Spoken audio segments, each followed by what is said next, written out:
invited her to do this particular job. And from that exercise, she became she developed the Space Studies Division for Malaysia in 1993. And in 1994, she became a professor of astrophysics. And in 1999, she was appointed director of the United Nations Office for Outer Space Affairs in Vienna. And that was the second time. Then we started. That was when I was leaving the UN, and she came in, but on two different levels. Her level was higher than mine. As she was the director then of the office. And after a couple of years, I think up to 2002, she returned to Malaysia to become the founding director general of the National Space Agency of Malaysia, called ANCASA. And she also headed ANCASA's astronaut program. We saw the launch of the first Malaysian to the International Space Station in 2007. And in the area of satellite technology, she was responsible for the launch of Malaysian remote sensing satellite called Tungasat and Rasaksat. Okay, so I can go on and on and on. But what I find very interesting is that there was a tug of war between Malaysia and the United Nations on who is going to keep Professor Mazlan. So the UN went back to Malaysia and said, we want Mazlan back. And so, so she came back to the UN for a second tour of duty as director of that same office. That's the UN Office for Outer Space Affairs. Finally, recently in particular, she served as a Fulbright scholar at the Space Policy Institute of George Washington University in the United States. That's 2015 to 2016. And I was director of the International Science Council at the regional office for Asia and the Pacific, and served in that capacity between 2017 and 2021. Professor Mazlan, you are welcome. Then let's go to South Africa. That was very long introduction. Yeah, well, you know, my heart is always with Africa, so thank you for that introduction. Okay, let's go to South Africa, and there we meet Lady Amore Nell. Am I pronouncing the name correctly? That's correct, Ms. sir. Nell? Yes, Amore. Yes, that's correct, sir. Okay, thank you very much. Ms. Nell came, she obtained her bachelor's degree, BSc in applied mathematics at the University of Stellenbosch, and that is the pioneer university in space in Africa today. And there she got her BSc honors in astrophysics, thereafter at the University of the Free State. Subsequently, she was awarded the South African National Space Agency Master's Scholarship and went for a master's degree at the Northwest University. And what did she do there? She did near-Earth solar turbulence. She then earned her PhD in space physics in 2019 with a focus on the discovery and analysis of a new type of aurora while in a field work in Norway. Ms. Nell's area of interest have been the studies of near-Earth solar turbulence and the solar cycle, dependence of solar turbulence quantities, upper atmosphere studies using incoherent scatter radar and optical methods to investigate small-scale auroras in Norway and abrupt circular variations, changes in Earth's geomagnetic field. Presently, she is the applied geomagnetic researcher at SANSA. SANSA is the South African Space Agency. So she's the researcher there at the Space Science Program of SANSA. Looking forward, Ms. Nels aims to further Pan-African geomagnetic research and innovation by deploying magnetometer stations near and adjacent to the magnetic equator in the African sector. And she wants me to let you know that she is very passionate about promoting international cooperation in the field of space science. So I think that makes another lady, because that is the Mazlan's goal, or I would say right from the time she came back home from New Zealand, international cooperation. My next panelist is Ms. Jane Nkechi Egerton-Idehen.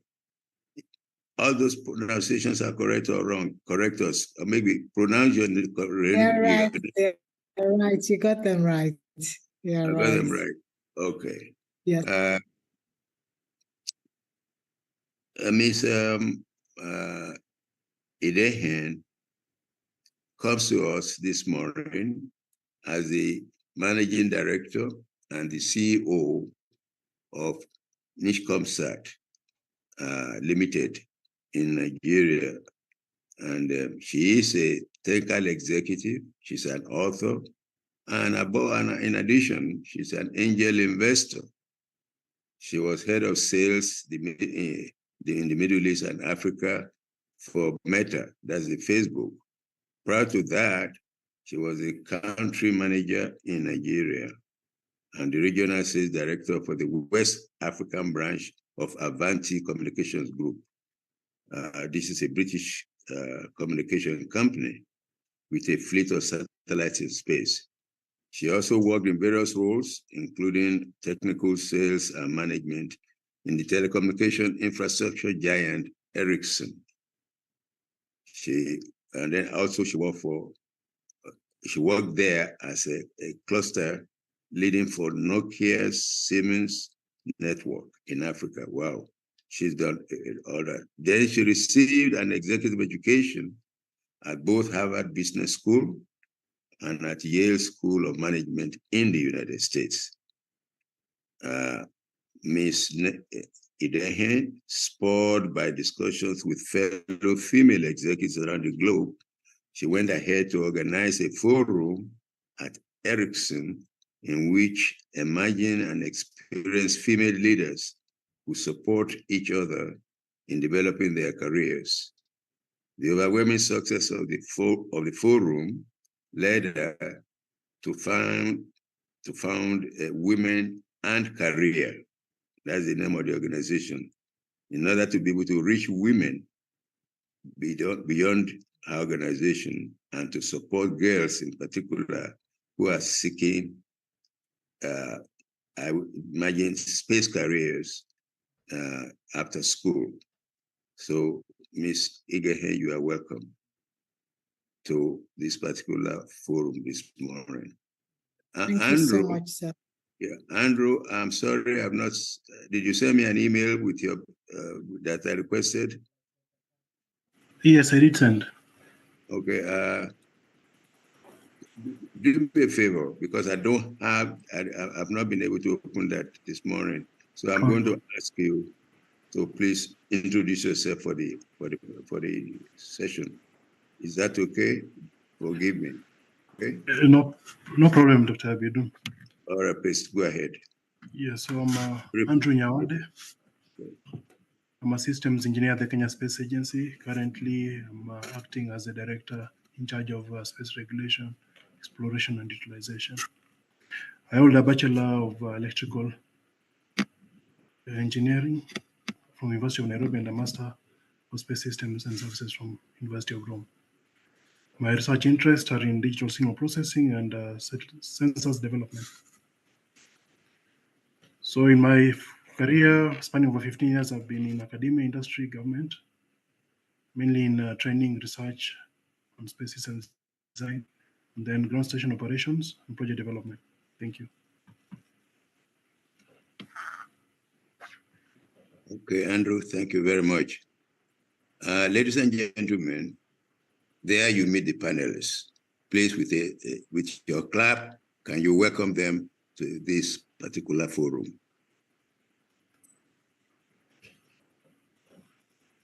Okay. Now, we're now going to go into business for today, and I will be inviting the panelists to address us in the order in which I've introduced them. And in doing so, let me quickly touch on what I have shared with them. And what I've shared with them is looking at the characteristics and opportunities for Africa at the equator. And I'm looking at what should we do? We need to develop knowledge and use the equatorial orbit with emphasis on embarking on frontline research and development, particularly on the attributes of the equatorial plane by the equatorial and equatorial countries. And when I've asked them that when you are doing this, let us not forget what is going on right now in Dubai, where they're having the COP28 conference.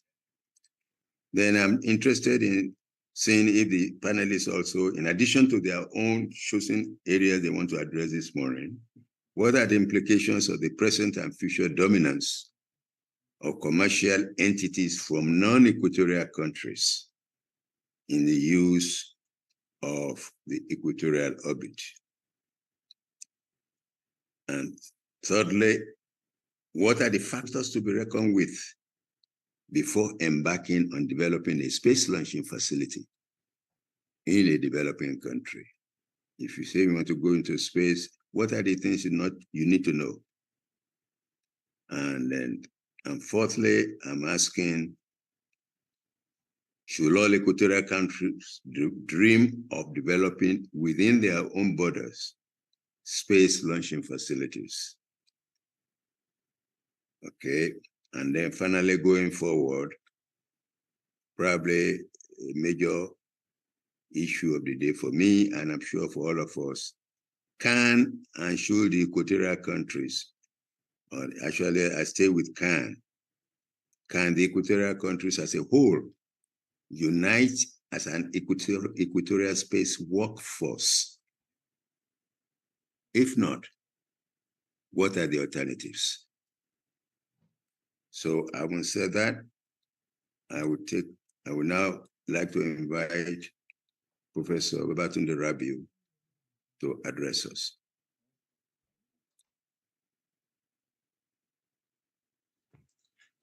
Thank you very much, sir, and the chairman, and for bringing us together on this platform. And I want to really appreciate everyone and bring greetings from Nigeria to the panelists and to everyone in the audience. Okay, I think I have my slides shown later. So thank you very much. On the subject of the day, sometimes, as mentioned, in 2013, during the ALC conference in Ghana, there was a session on the equatorial plane. And we look at the attributes, the characteristics, and the opportunities that we could get from such a plane. There are some issues that I would like to emphasize within my 3 minutes of talking right now. And I want to acknowledge the fact that there has been great improvements in our understanding of the processes in the equatorial ionosphere since that 10 years time, primarily because of interventions from United Nations Program on Space Weather and some of our foreign international partners that have brought some facilities, some ground-based facilities to Africa. For example, within the past 10 years, we have been able to use optical facilities to study the ionosphere within the Equatorial region in the West Africa, in East Africa.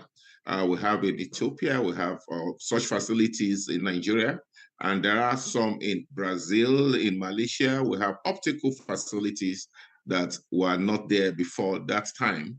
And then there are some other facilities that have been put on ground-based facilities to investigate the space environment from the equatorial regions, like ionosons and digisons, and a lot of GNSS receivers have been put on ground. Now, the basic challenge that we have in that region from the look of things is actually, it has to do with the economy of the countries within that region and the state of the response, the scientific attitude of most of the countries in that region.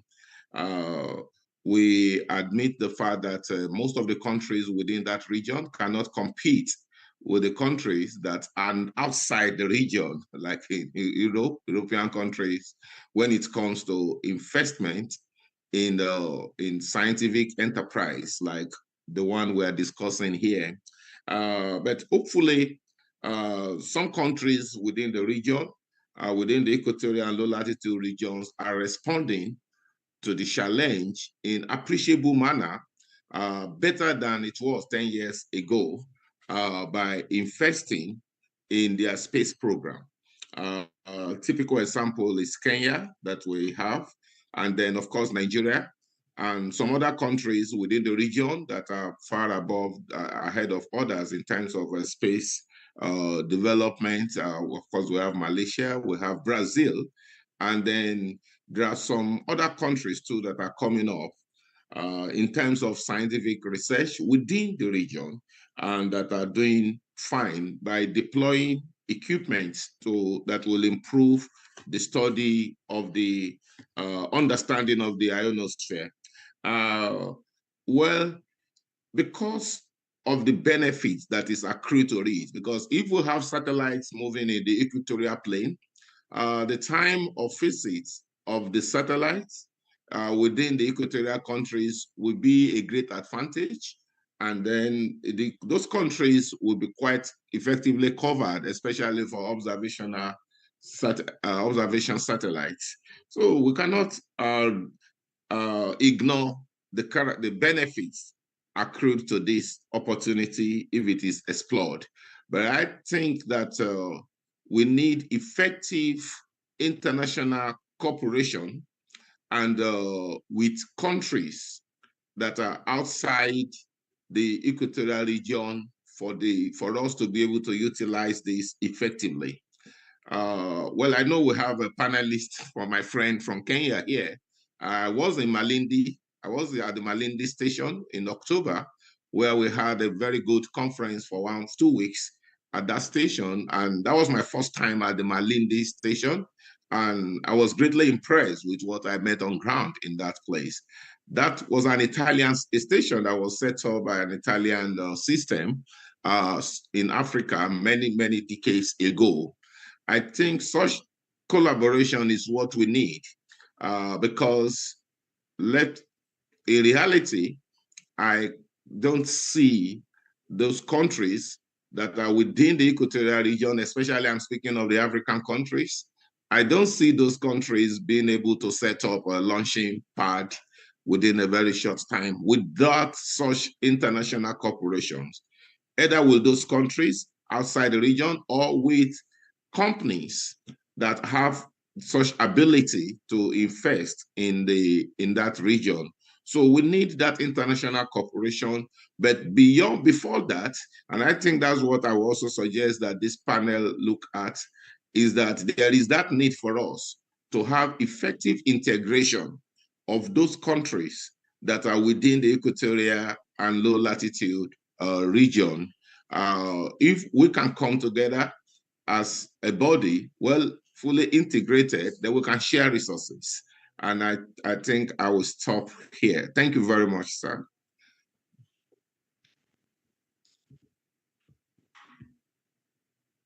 Professor Rabiu, thank you very much for your introductory presentation this morning.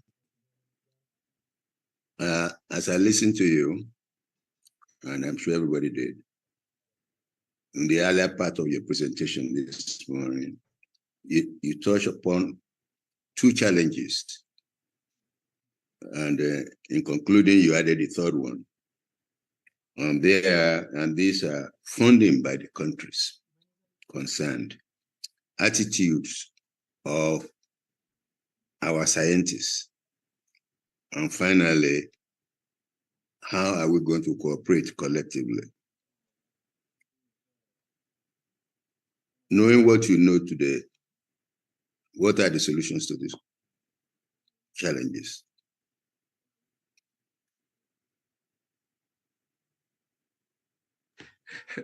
Okay, sir. I think, well, the solutions, or let me say that we continue to address the challenges, but funding is very, very important.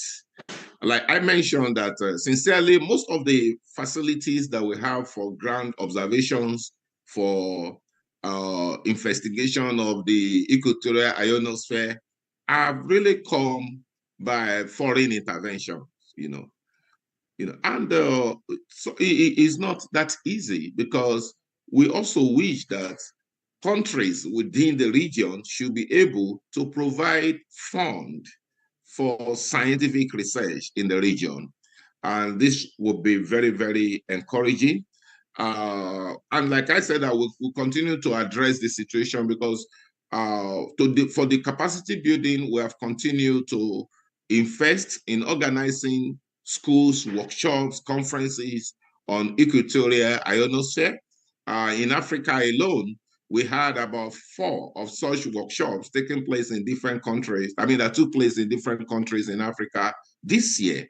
We had a workshop in Ghana, in Kenya, in Nigeria, in Zambia.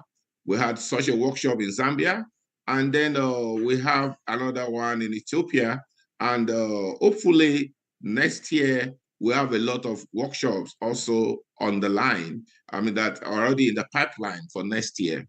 And in 2 years' time, Nigeria is going to be hosting the United Nations International Space Weather Initiative workshop, which is being coordinated by UNOSA as well. So I think we will continue to work and to confront these challenges. The best approach is not to run away from the challenges, but sincerely, we need to keep mentioning these challenges so that our policymakers will actually tap into it. That's it. Thank you, sir. Thank you very much. The floor is open. Any question from the floor to Professor Rabiu before we go on to invite Professor Mazlan? Any more questions?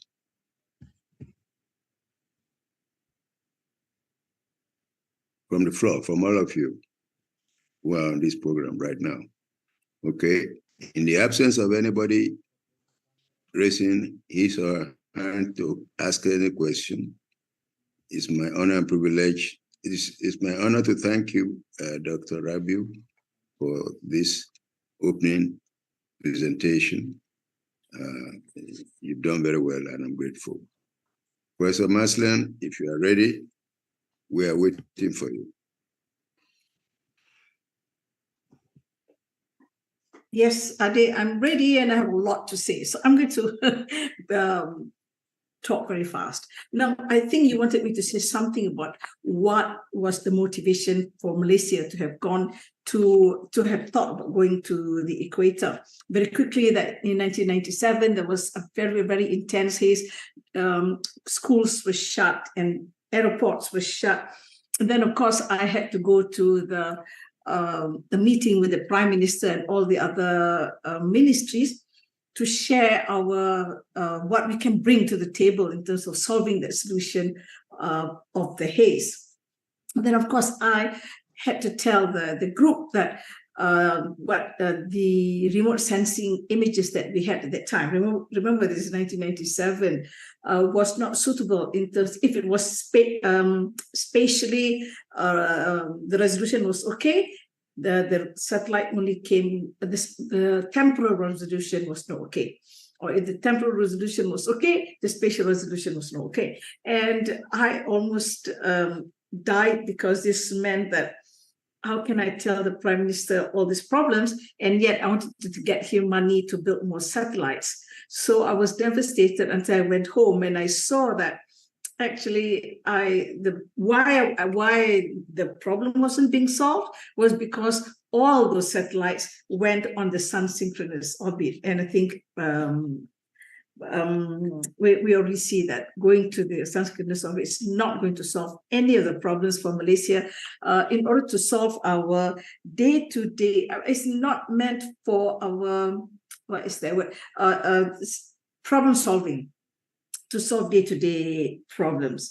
And so that was why I already at the time I was talking to Professor Martin Sweeting what would be the way to resolve it. And of course, the resolution was to go to the equatorial orbit. And we did a few simulations then, and yeah, it was the solution. Okay, then I tried to sell this idea to my colleagues. I tried to sell this idea to our technology partner, that was Korea at that time.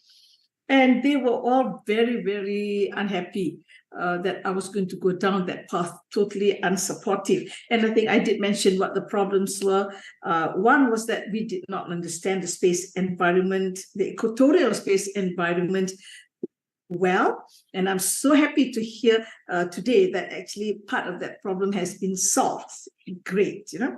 And there was also the perception that there were engineering problems that would be difficult to overcome. The perception that image analysis would be difficult. All those of you who have been involved in image analysis, you know why the angles are different all the time, but I'll get back to that. And the biggest problem was that who was going to launch us? So what did I do then? So I tried to solve the problem one by one. First is, of course, you have to study the NECO space environment, which we know now is better understood.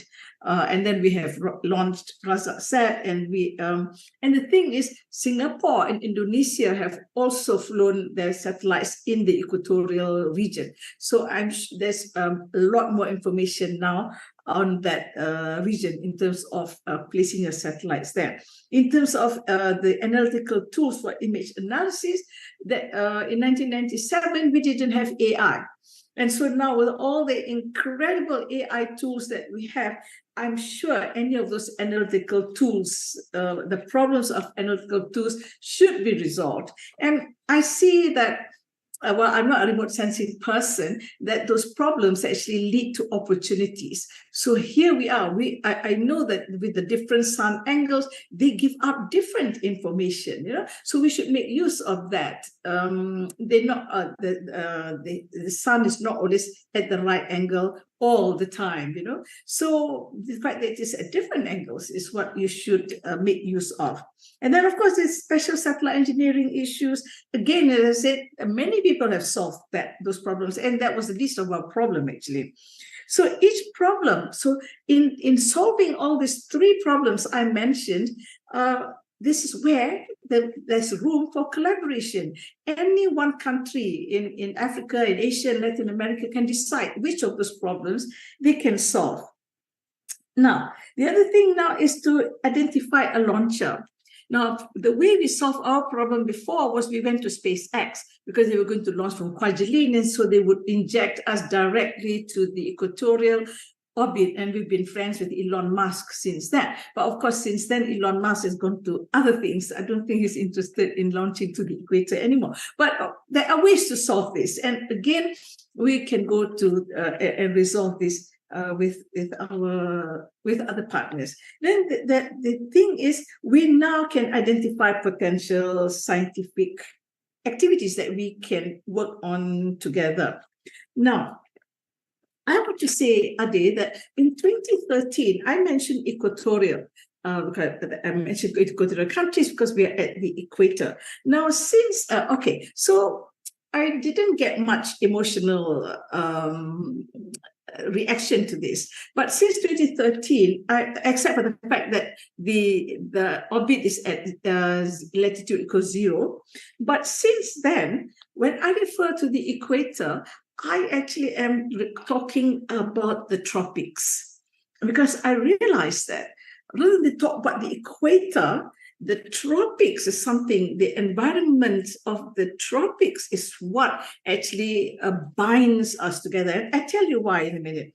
And the global challenges that the countries near the equator are actually identifiable as a problem of the tropics, whether you're talking about climate change and others. So let me, harnessing the oceans. So let me talk about why am I talking about the tropics? Okay, so now I've extended the scope. And in talking about the tropics, we can now plus 23 to minus 23 latitude. Now we're talking about 54 countries in Africa alone. So why the tropics? Because we all don't know this much, but by 2050, 2050, 2/3 of the world's population, world's children, 67%, will live in the tropics. So the tropics is about the future. Why? Because the population of the young people are going to be in the tropics. Number two, that 80% of the world's biodiversity are in the tropics. And also that the tropics covers 40% of the world's agricultural area. 80% of the world's languages are spoken in the tropics. But the bad things, like 85% of the world's poor live in the tropics. The countries in the tropics are most affected by climate change. 1 billion people in the tropics are infected annually by neglected tropical diseases. So what I'm trying to say is, if we're going to have to try and solve problems with the satellites at the equator, or we could be looking at problems of the tropics. So it is something that binds us all, the environment of the tropics. Now, in terms of investment, we could all together put our investments in a constellation of small satellites. We can work this out. We can work out with the engineers and the economists what sort of small satellites do we put together in the constellation, one from Nigeria, one from Malaysia, one from Vietnam, one from Brazil. And we can decide each satellite actually what sort of problem you want to solve. And yet, as a constellation, we could be solving bigger global problems. And sure, we will need the help of people outside of the tropics. For instance, the launches are still from India, Japan, China. I'm not sure the Americans will launch us. But still, there can be negotiations, and sometimes they're generous. But still, I think if we pool our resources together, we can have enough money to pay for these launches. So I think I've got my 8 minutes. So I think I finished there, Ade.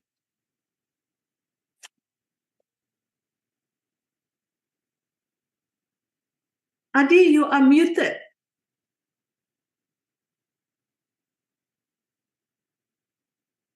Atim, could you unmute Ade, please? And Jane, whatever she's talking. No. I'm the one talking. Sorry, I'm now unmuted. I said you are not finished. Haven't I? But I no. What 8 minutes. So yeah, what I mean by that, your 8 minutes are over. But you are here, and we thank God that you are alive. I'm here all throughout this. Throughout your life, not just throughout the day. Believe me. Yes, I did throughout my life. Yeah, we need you. You brought us. You brought a number of issues here. One of them is to more or less those who are already in the forefront of the technology or the science, telling us that it is not doable. And through your own effort, you have shown that it is doable. It is doable, absolutely. That the developing countries have brains like anybody else in the world. Yes. Thank God. Thank God. And that a woman was the one challenging them on this. So this is very, very good. And then secondly, just like Professor Babatunde Rabiu indicated, the collaborative effort of the future. Where are we going to go? How are we going to do it? So the floor is open for Professor Mazlan to respond to. Anybody having a question for her, please? This is your time. I have Zahira Ratsi. Yes, The floor is Zahira. yours. Yeah, I know Zahira. Unmute yourself. From the Malaysian Space Agency. Yeah. Yes, Zahira. Zahira, unmute yourself and speak with us. Okay, anybody else? Hello, hi. Yeah, Zahira, okay, you are there. Please speak. Hello, hi. Good evening here in Malaysia and good morning to you. First of all, thank you very much for conducting this workshop or this seminar. So I think I'm looking forward to hear also from other moderators, from other speakers. So thank you very much for the notes from Professor Mazlan just now. So that's all from me. Okay. Any more contribution? Any more questions for Professor Mazlan? Yes, sir. I have a comment, and thank you very much, Professor Mazlan, and you are our heroine, and we'll continue to cherish you. Yeah. Thank you very much for what you are doing for our science, our world. I want to just add that there has been a very successful story of a particular satellite by the Americans, and that was the CNOF satellite, which was a communication navigation satellite, and that took a lot of data and has a lot of data that is purely equatorial, that moved within the equatorial plane. So the Americans can actually still come to support whatever we want to do in this regard. Thank you very much. CNOF is the name. How do you spell that? C as in century, yes. then and hyphen, then NOF. NOF.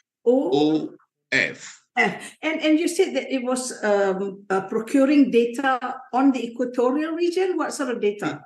Yes, data that it aids navigation systems.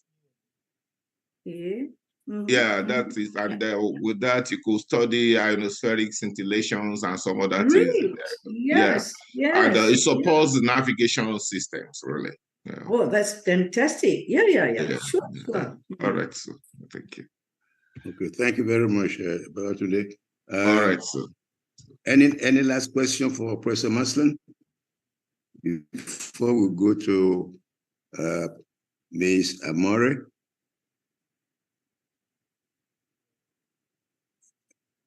Okay, in the absence of that happening, Ms. Amore Nell, the floor is yours, please. Thank you so much, sir.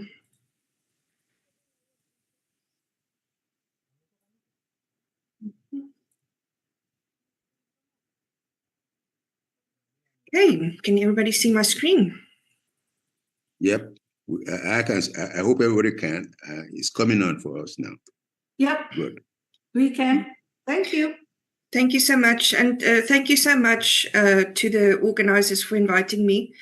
I'm humbled and honored as an early career scientist to be part of this panel. And I hope also to learn from the discussions today for my future plans and endeavors. Yes, so I'm Dr. Amore Nell. I'm at the Space Science Division of the South African National Space Agency, or SANSA for short. We have 5 divisions shown here on the slide, and I fall under number 3, Space Science, and our focus is research, among other things, The facility was established in 1940 in Hermanus, which is in the southern part of South Africa, close to Cape Town. It was established as a magnetic observatory and was also known as the Hermanus Magnetic Observatory until it migrated to fall under SANSA in 2011.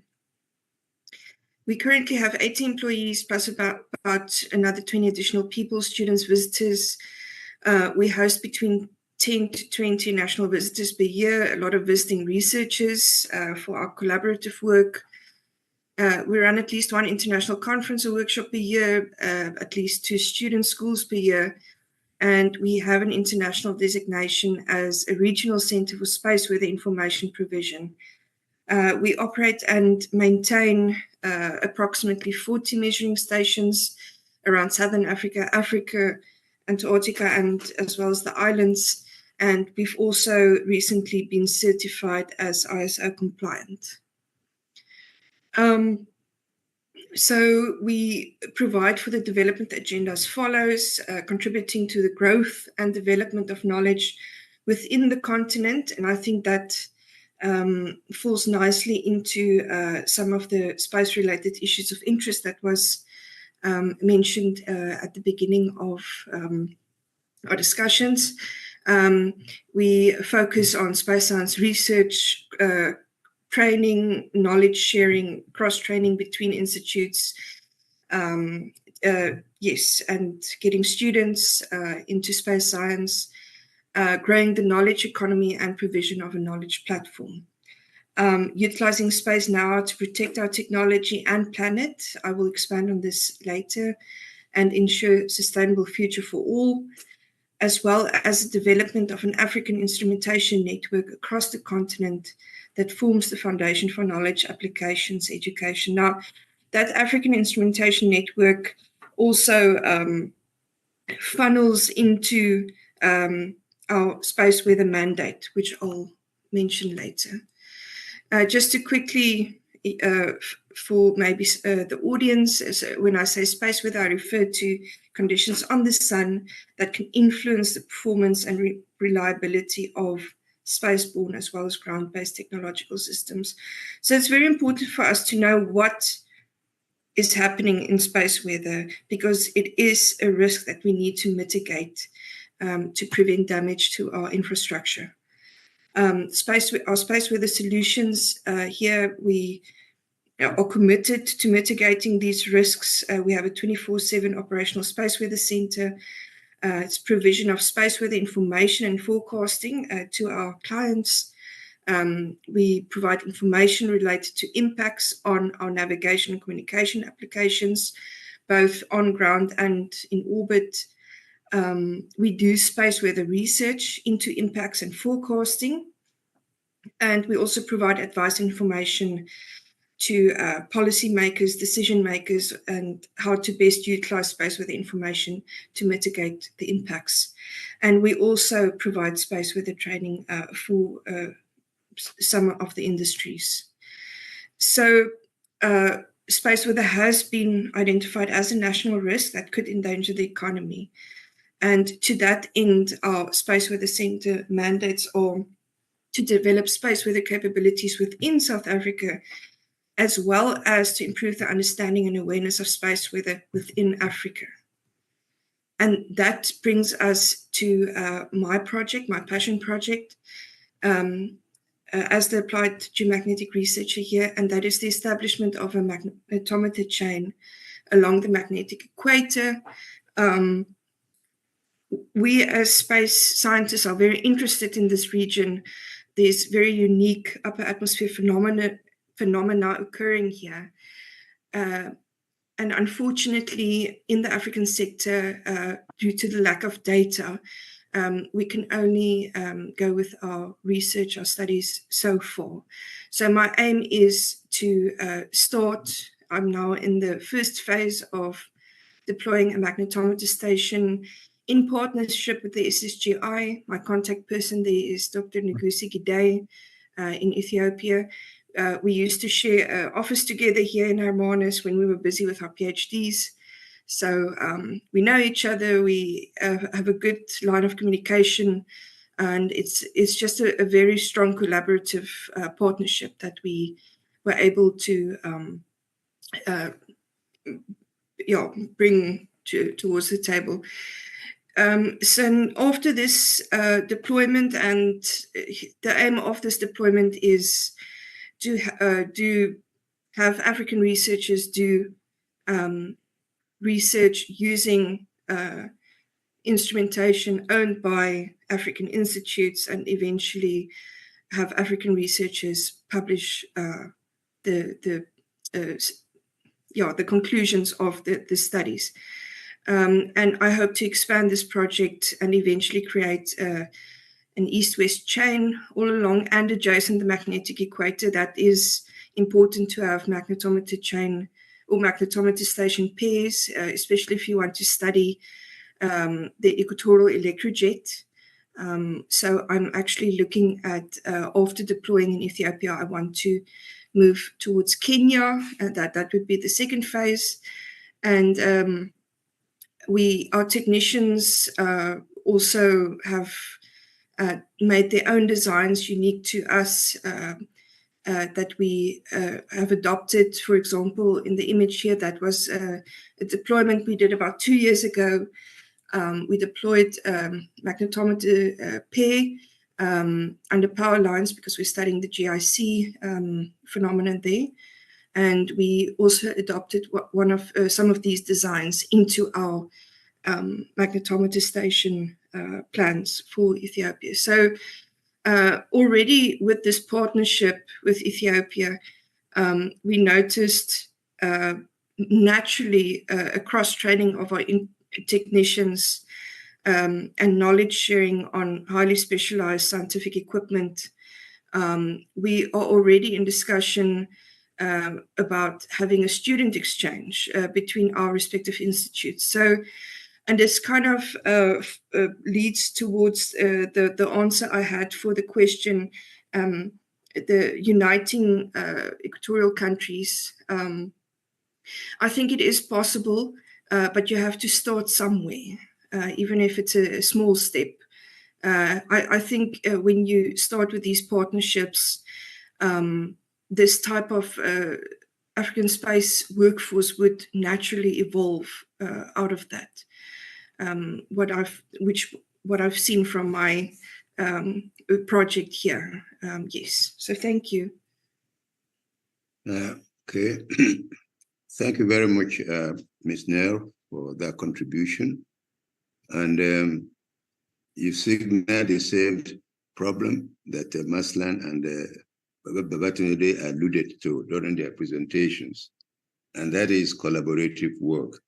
But before we go into that, let me acknowledge your input or your contribution to space weather understanding in Africa and how it can affect our development.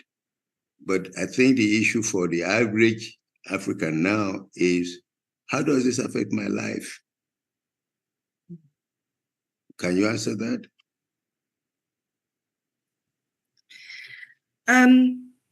Basically, the research we do gives us a better understanding of space weather, which allows us to predict space weather better. And eventually that boils down to mitigating disruptions to our technological infrastructure. So when it comes to navigation, when it comes to communication, yes, understanding space weather would affect the man on the street. Yes, yeah, the quality of our technological infrastructure is affected by space weather. I hope that answers the question, sir. Yes, thank you very much. Now the floor is open for all the participants and panelists to ask our guest speaker, Ms. Nell, any question on her presentation. Can I make a comment, please? Yes, please. Ade, yes. Ade, so you saw all the facilities in the capability, the capacity and capability, which is in South Africa. And they've been leading African space for so long, you know. And so naturally, I think they can take the lead in forming that workforce for whatever sector that you're looking at, whether it's the application sector, the science sector, the engineering sector, it's all there in South Africa. So you don't even need to go very far. Of course, not all of South Africa is near the equator or even in the tropics that I mentioned, but it's close enough to Africa and it's within Africa. So I'm always excited by having South Africa as having led this. We're also interested in Equatorial Africa due to the studies that we are doing. So I think it's a mutually beneficial partnership that can evolve from that. Yes, Professor. Okay, thank you very much, Mazlan. When you talk about space in Africa, South Africa is there providing the leadership. And it all started as a collaborative effort between the military in South Africa and Stellenbosch University. And both of them remain partners. And that is the message I have been trying to share with whoever will listen in Africa, that if you want to be successful in your space efforts, do not overlook your universities. Identify them, invest in them, and they will produce for you. There is no country in the world today that is doing well in space that did not start its efforts from a university, even including the United States. All that is happening in the United States, thanks to Caltech in California. I agree. Sorry, sir. Yeah, go ahead, please. Go ahead. I completely agree with that statement. And I also think the universities are important place to create awareness of space weather and the space industry in Africa. Specifically because we have the issue of brain drain happening on the continent. We lose a lot of great minds to countries that have already established space industries. So I think creating awareness around what we are doing and what we aim to do could maybe prevent that issue in the future. Thank you very, very much. And Ade, can I just add something to the universities? Because please do. So of course the universities are the places where you're going to generate or give birth to the human resource.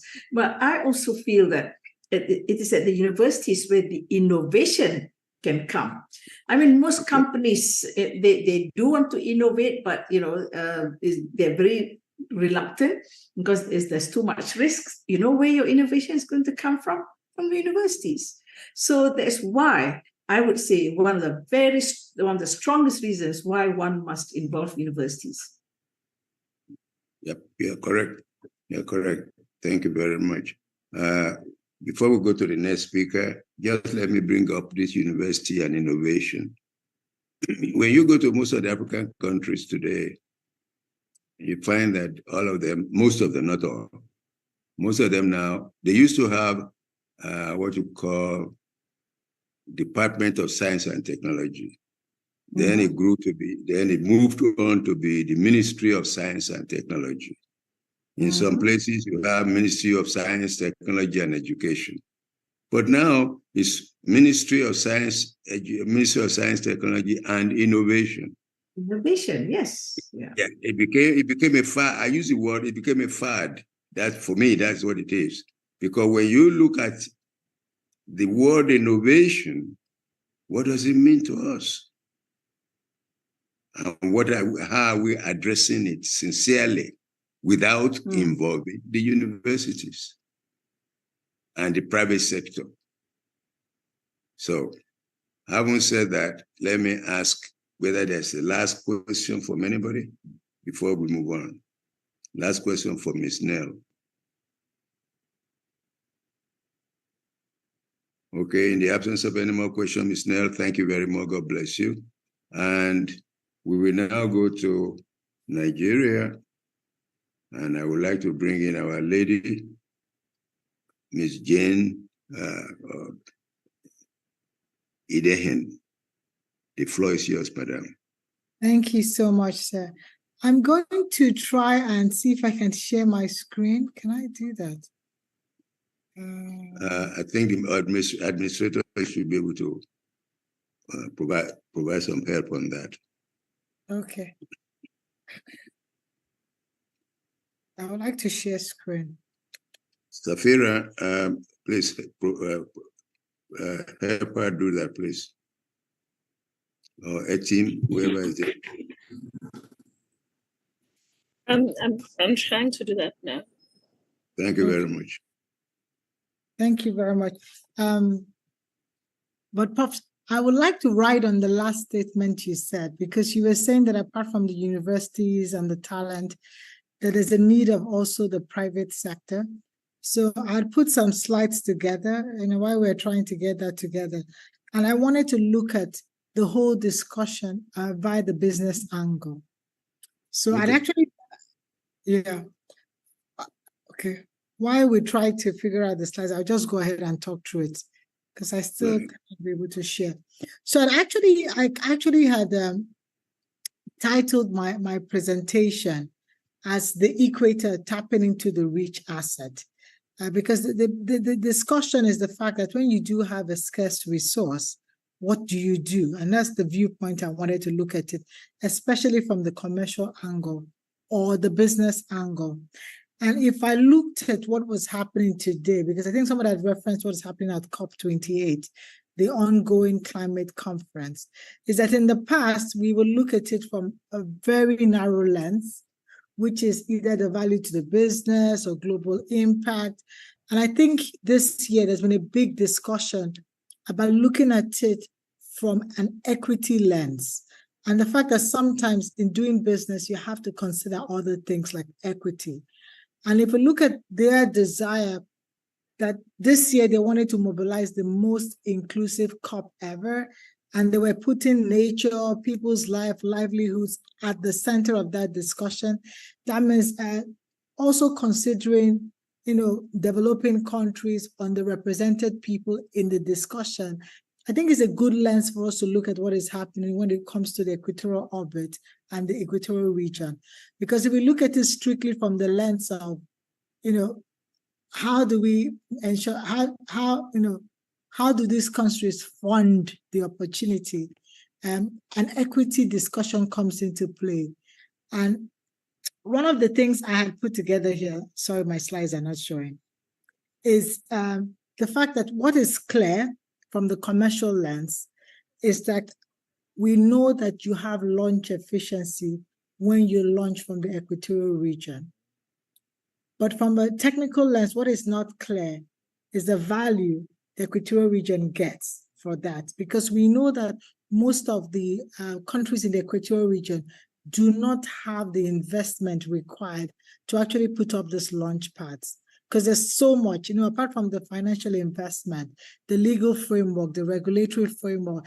And just like, I think Amore was speaking is from South Africa also, talking about the brain drain, the technical knowledge or skill set sometimes is not, richly available to really go ahead and put those launch pads there.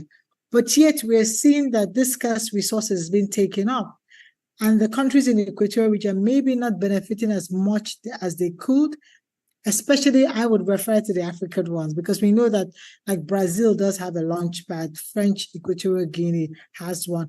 But when we look at it from the African lens, there are fewer countries from that region that are really benefiting from that asset. So I think the bigger discussion is, how do we find a middle ground? Because there is actually impact if we continue to drive the discussion only from the commercial angle. We notice that it starts to bring up discussions like space traffic management or spectrum and orbital location, because these scarce resources would definitely be dominated by few. And a couple of others will not stand a chance because it just brings about the whole global competition. And maybe the economic impact we'll see will be skewed because it's skewed to only those that have the dominance to, to take over that scarce resource. So other issues like maybe space debris can come into play. But I think the underlying fact is that if we can change the discussion and see how we can make it more inclusive and not only driven from the commercial angle, maybe we can relook at the lens at which we collaborate or support the Equatorial region. And I think that's the angle I'm going from. So one of the things I was thinking about is that, maybe it's good for the audience. This is just for a know. I get to know is the fact that to really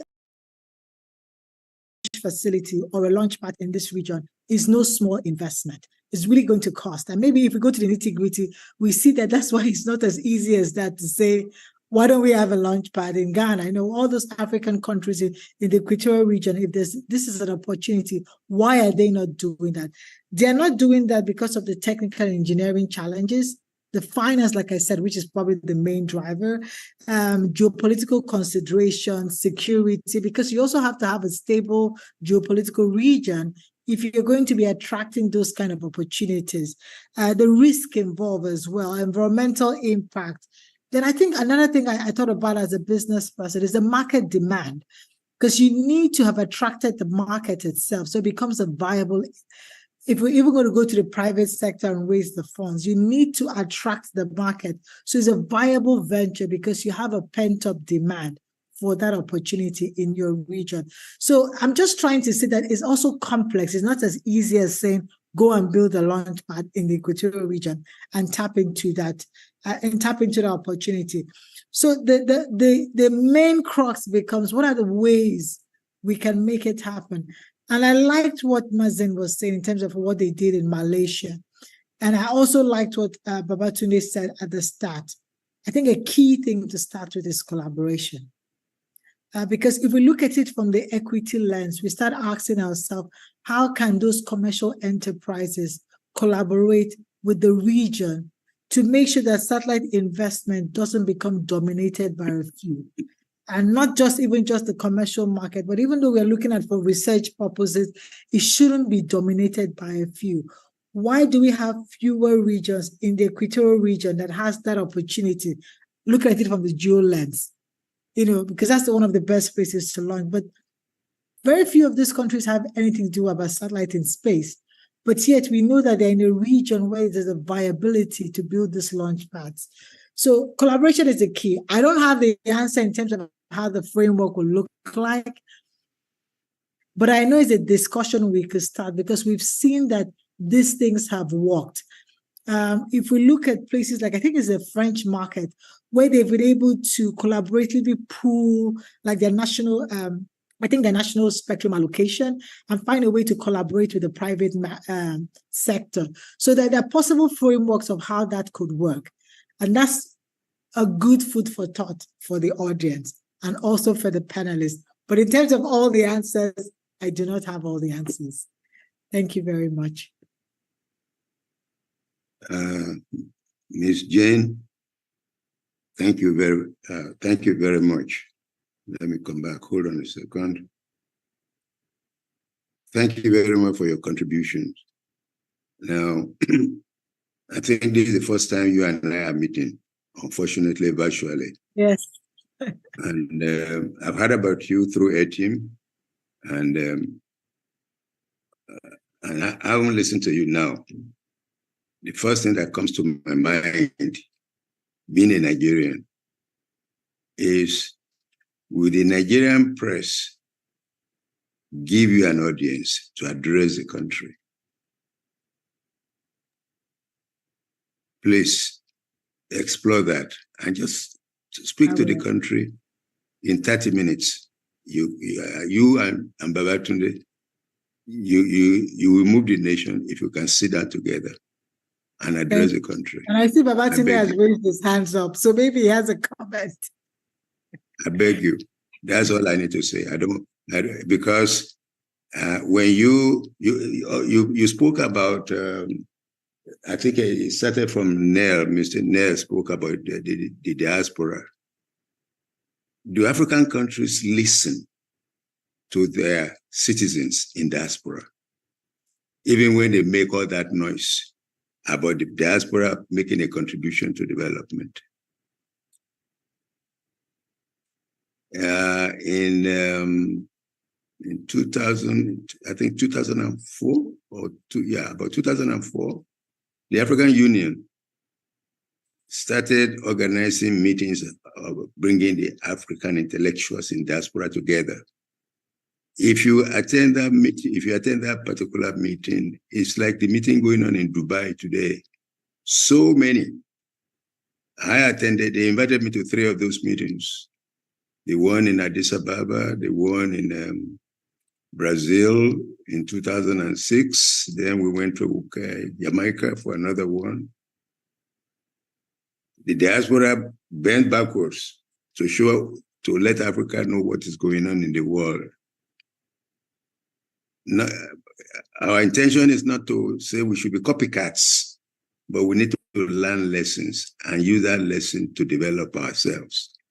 Use those lessons to develop ourselves. I can go on for a whole day and on this, so we don't have that time. But I thank you very much, very, very much from the bottom of my heart. So Tunde, I'm serious in what I said. Yes, the two of you owe the country, the nation, an obligation. I mean, if they can take 1,400 plus people to go to Dubai, that's what the press is telling us in the US, that there are over 1,000 Nigerian delegates in Dubai today for COP28. Translate that to money. Can you spend that money just going to Dubai or addressing the issues we're addressing through this forum this morning? So don't let me get emotional. So let me invite anybody having. Yes, sir. Let me invite I have my hands off, sir. Okay, go ahead. Thank you very much, sir. And thanks to our MD, NICOMSAT. It's a pleasure meeting you here this afternoon. And thanks for the brilliant contributions that you have made. She has said it all, really. I just want to say that, well, like I said, I believe that effective cooperation, and this is what you have taught us, sir. You have mobilized us. You have set us up across many decades now, and we'll continue to do that. We'll continue to tread on the path that you have mapped out for us to ensure effective integration. I want to comment on the inclusiveness that she actually mentioned is very, very important. And I think, well, I would not want to labor this meeting, but personally, I will look for a way of having more time with Ms. Jane so that we can see whatever we can do, and we'll make reference to you and we'll revert to you as well. But I also want to say here that I'm aware as an in-house person that the Nigerian space program has a launch system that is being developed somewhere in Lagos State.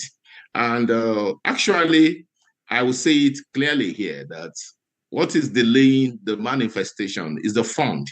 We really have the technical expertise. We have engineers that can develop and can man launch facilities in Nigeria. And sincerely, I'm sincere with this. And what we need, they've been firing some rockets from time to time to different altitudes, but to develop the launching pad, as mentioned, is not a small amount of money. And the governments in this low latitude, in the Equatorial, in African nations, actually find it difficult to bring out money for space programs in the way it should be. And this is what we keep knocking on the doors of the government. And we hope that someday, but we'll be able to get it. But I think this angle of inclusiveness also come into it. I'm aware that the Nigerian Space Agency has also tried to get some commercial entities, even outside Nigeria, involved in developing the launching facilities. And all these talks are in progress, just that we have not been able to break even. But I know that this meeting is tearing up some new emotions, and we're going to get through. Thank you very much, sir. Okay, thank you. Any more comment on Ms. Jane Idehen's presentation? Ade, may I say something? Sure, please. Yeah, so I'm so glad that as a person from the private sector, you are bringing up the issue of the spaceport, because normally I notice that it's only the space agencies that are so very excited about spaceports, sometimes not fully understanding the issues as you listed them is finance, legal, regulatory, environmental, market demand among some of them. And I like your comment on the market demand. So, of course, this is why I always advise people who think they want to build a spaceport.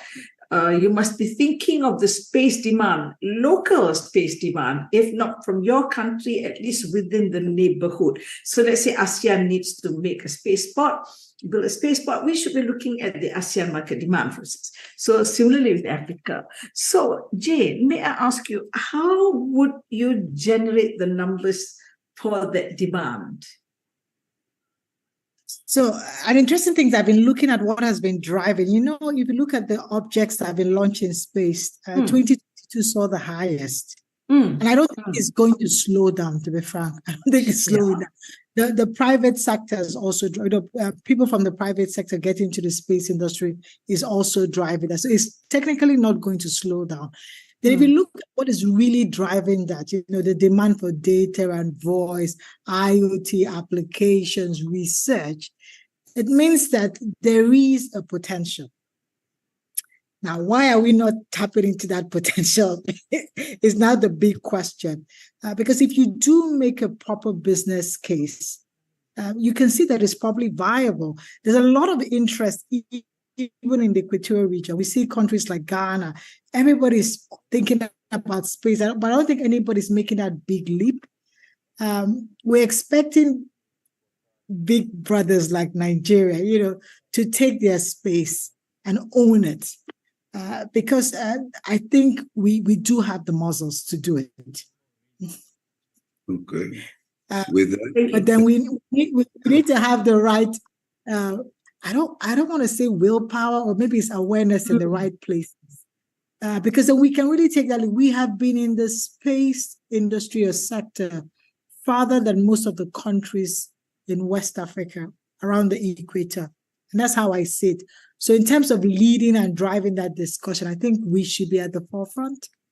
And maybe we don't have the awareness in the places we should have it. I think we are best positioned to tap into that opportunity, from my viewpoint. Okay. Thank you very much, everybody. Our last speaker today and last panelist is a newly minted person that I've never met before, except through his name. And your name is interesting to me, Andrew. What does Nyawade mean? How do you pronounce it? Nyawade comes from the Luo community. Yeah. It's what's the meaning of Nyawade?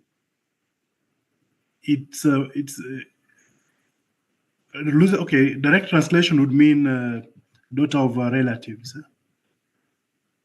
Yeah, that's the direct translation. But pardon? Say that again. Say that again. It's the daughter of relatives.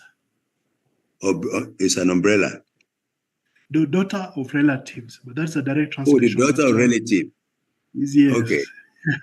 I think I'm very happy to hear that in translation, because it looks like in Kenya, this is a Luo. It's a Luo name. Correct. Okay. Correct. I've been to Kenya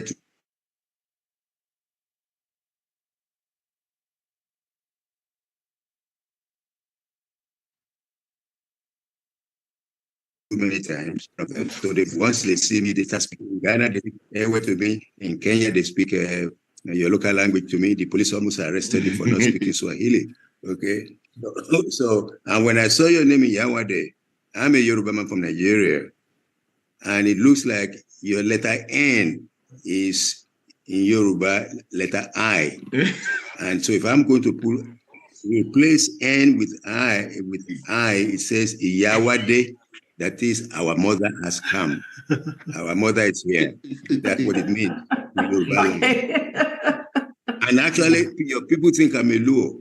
So they speak Swahili to me non-stop. You should come back home. So I'm sure you had Oppressor Odingo, Richard Odingo.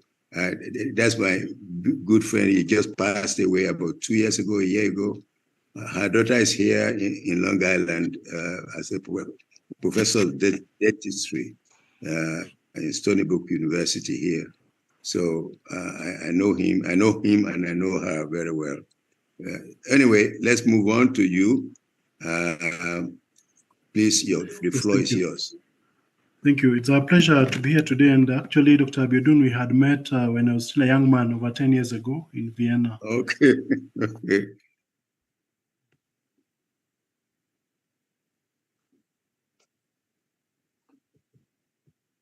I think he's frozen. Go ahead, please. Andrew, the floor is yours. We're waiting for you. I think it's his internet connection. He's frozen.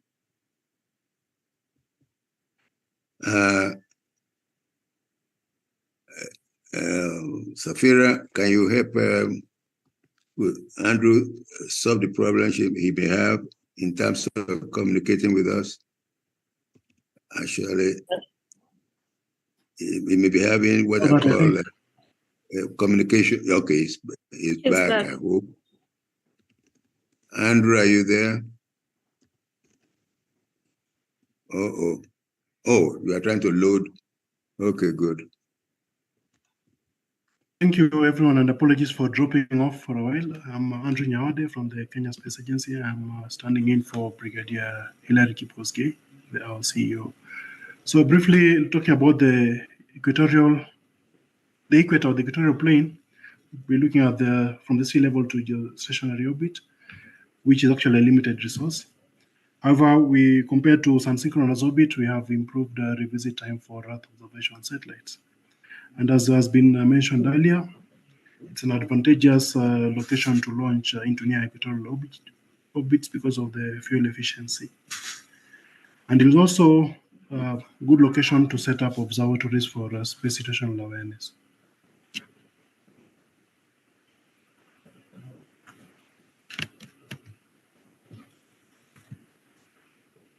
Sorry.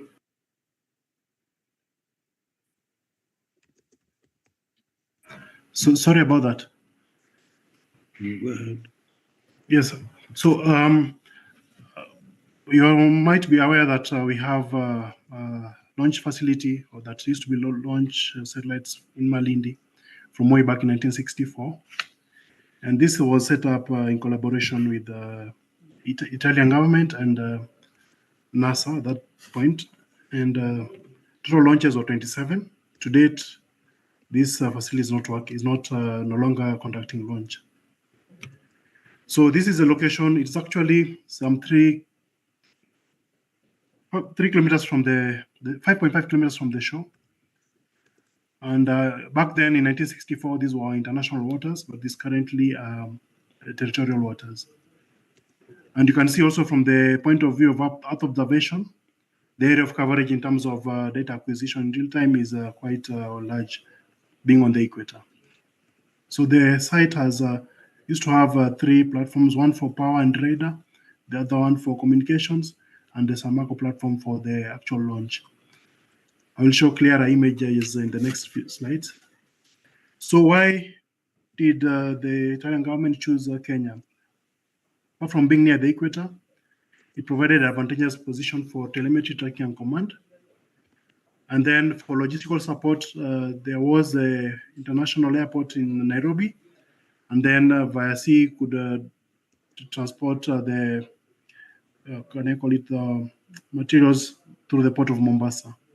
So this site was chosen one for the advantageous location, political stability, and logistical support. So around the world, there are a number of launch sites that are not on the equator. And because of this, we, as Kenya, wish to restart activities to set up a launch facility in Kenya. And it's a process that actually has advanced. So these are the images of the facility. This is the launch site in its glory. Those are about 40 years ago. This is the land segment from which telemetry tracking command is conducted. The radar and the power generation platforms, and then the communications platform. We're not seeing the images. I think you're trying to share images, right? We're not seeing them. They're on the slide, not visible. No, you put your slides on a slideshow. Down. Yeah. We only, but you can put it on slideshow. Yeah. And show the slides. Is it better now? Yes. Oh, sorry about that. So yes, so this is the Samako platform, which was used for launch in the sea. This was for telemetry tracking and command. This was for radar, and this for communications. So that back then, all these operations were done at sea. The only support was on land was for logistics. Now the opportunities are from the way I see it is for new space companies revolutionizing space economy, and then growth areas for the global space economy, especially in telecommunications, remote sensing, ground station as a service, launch services, manufacturing and supply chain, cybersecurity and applications.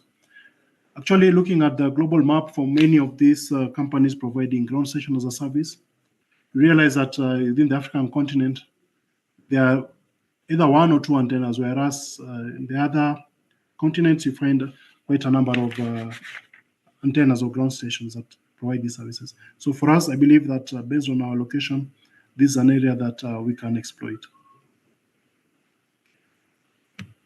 So the challenges are the low appreciation and understanding of the importance of space in socioeconomic development, inadequate budgetary resources for investment in requisite infrastructure. And then in most of our nations, we realize that even after training our professionals, rarely do they get absorbed in the, can I call them, industries or areas where they could directly apply their knowledge. So this is also another challenge that we face. And even for us, despite having a launch facility or a ground station from way back, most of our professionals, when we train them and they come back, they end up in different industries. Andrew, change your slides, please. Sorry, Andrew, change your slides. Your slides are not moving. Is that the case for everybody? Yes, you could have put on slideshow. Yeah. You can reshare your slides and go to slideshow. Yes.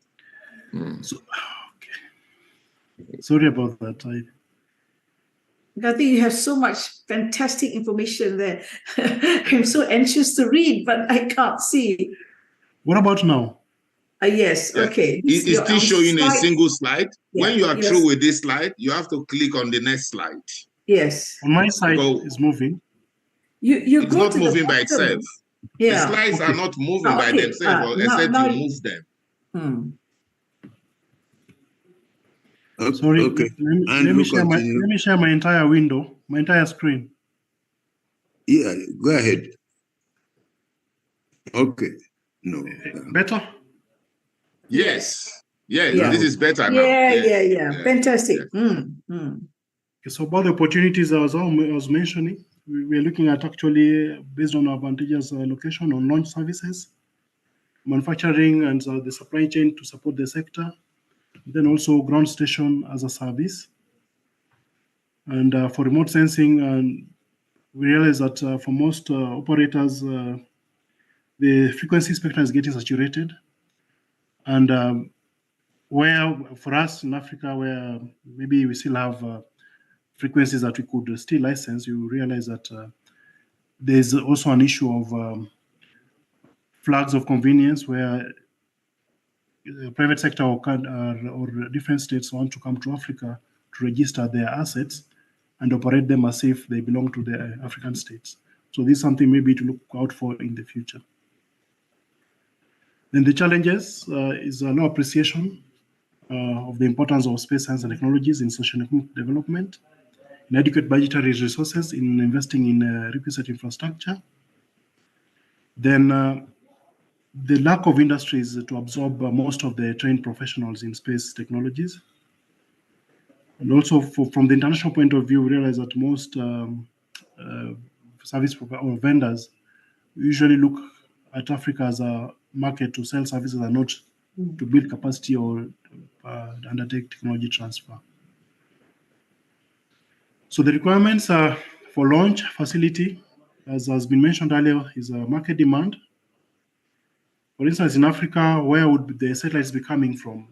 They within the continent, out of the continent? Access to or manufacture of rockets is also another issue. Missile technology control regime, that is ITAR and Western arrangements, which restrict export of military technology. And then availability of support industry, e.g. for propellants and components. Then safety and security over the initial flight path. Realize that for most launch sites, they're usually either in deserts or in east-facing coasts to avoid collateral damage to the population. So this, and also the initial phase should not overfly any other territory. So these are challenges that must be considered in terms of setting up a launch facility, and then national legislation and regulations. So in conclusion, more so considering the activities of non-state actors or commercial entities, long-term sustainability of outer space activities is becoming a challenge, especially when it comes to the low Earth orbit.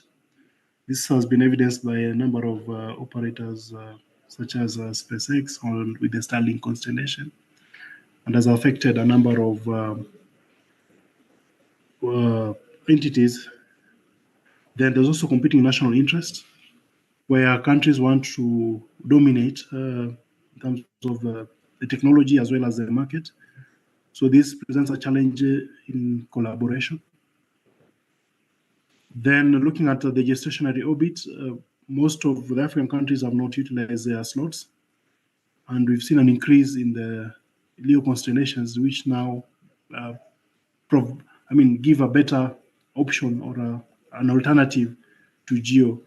So these states still consider putting up geostationary satellites. Then the aspect of space situational awareness.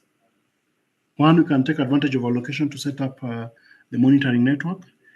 And two, going into the future, and due to the number of space objects, there'll be need to undertake space traffic management. So that capability will need to be developed for each satellite operator. And finally, on having an equatorial space workforce, I believe this would be a challenge. However, the alternative would be the regional space agencies or collaboration amongst states. So far, for the African Space Agency, I believe the push should be more of towards having countries actually send their professionals to the African Space Agency. Yeah, I'd like to thank you for your attention. Thank you. Lieutenant Colonel Andrew Yawade, thank you very, very much for your contribution this morning. Don't get rid of those slides yet. Okay, sorry, I'll bring them back. Can you put up slide number 9 for me? You can. Where you spoke about the challenge, slide number 9. Right. And I think this is a slide that all of you have addressed at this meeting. And I want all our participants at this roundtable to take note of these challenges. Because if you say you want to go into space, why? Who needs it in your country? Or are you doing it only to be saying that you are part of the, you are a space nation? What does becoming a space nation, what do your people gain from that? What does it do for them? This is very important. And if you say you want to go to space and you expect all the money that you need to come from abroad, it's not going to come. Because those who are going to support you from abroad are also going into space. They need their own money to go. And they know that if you get all this opportunity of learning, of developing the skills, you are going to be coming back to compete with them within the international market. Sure. They are not stupid. Yes. Are they going to support you to come and compete with them? No. It's not possible. So please go to the next slide, 10. So in my introductory remark this morning, this is something I mentioned. When you say you want to develop a launching facility, where are you going to put it? You have to be able to answer that question. There are 3 or 4 questions: the why, where, and the how, and why. And the question, just because you are in the equator, does not confer on you the possibility that you might see the dream that, oh yeah, we're in the equator, therefore we can launch satellites. But where will your spent rockets fall? Are you interested in understanding that? If you understand the rotation of the Earth, where will your spent rockets fall? There are some locations on the equator that are adequate. Malindi is one of them. There's no doubt about that. I was privileged to be in Malindi in 2011. And I know that the University of Rome is the one that is the brain behind all the things that are going on there. But my question, when I went to Malindi in 2011, during an African Space Leadership Conference session that Kenya hosted, my question to the Kenyans, where are the Kenyans at this station? Because I didn't see Kenyans, maybe I saw about 2 or 3 in the professional level, but everybody else was an Italian. And I remember through my colleagues in Kenya, Miss Ndaba was one of them. No, not Ndaba. That's a lady. I don't remember the name now. Huh? Maimba. Miss Maimba was there, and I was asking her. Yes, I remember Maimba. Yeah, I remember Maimba. She loomed large. I was asking Maimba, where are your people? Where are your scientists participating in this program? And then I learned from her and others that Kenya had just received or been proposed to receive a new contract from Italy for a 25-year agreement. I said, wait a minute. No. No, so my question to you, Andrew, what is the status of that 25-year contract? Yes, no, the contract actually was not renewed. Thank you. So it remained, yes, it was not renewed. It remained in limbo for about 10 years. Okay. Yes. I was screaming at Ms. Maimba, please don't. I'm not saying you cannot reach an agreement with Italians, but you have not brought in your own people to participate in the understanding of what your country is getting involved in. Because they take that knowledge with them from the continent, the expertise, the knowledge, the prestige. Yes. Go ahead. Yeah, Ms. Amore, go ahead. No, wait a minute, Rabiu. Wait a minute. No, that's all I want to say. Sorry. All right, Rabiu, go ahead. Okay, sir. I just want to thank you very much, sir. And Andrew, thank you very much. I just want to also say that as a first-hand witness, like I said, I was at the Malindi at San Marcos project station. That was in October, where we organized, they hosted a 2-week capacity building program on the space weather and GNSS at that facility. And it was organized by the Abdulsalam International Center for Theoretical Physics in collaboration with the Italian Space Agency and Kenya Space Agency. And we went on tour of the facilities. I would like to say that the Kenyans are the people that are manning the ground stations, and they have good understanding of the operations of the ground stations. They were the people that explain what they do to us, how they archive the data, how they also involve with some companies. And the Kenya too, they're making some money from the foreign services, the services that they provide to foreign bodies. So actually, Kenyans are involved in day-to-day operations of the ground station facilities in that environment. But as for the launching capability, I'm not aware, because I think it's been a long time they had the launching procedure at that station. But thank you very much. I'll stop at that. Before we go to the last phase of this session, the floor is open for the House. Anybody with yes, I'd like to invite. Yes, I'd like to invite our director. She's an air and space lawyer, to actually comment on the same issue. Okay. Okay, thank you. Is she here with us? She's there. She's logged in. Okay. Thank you. Thank you very much, Colonel Nyawade. I mean, just briefly, as Colonel Nyawade has explained. John, can we see your face?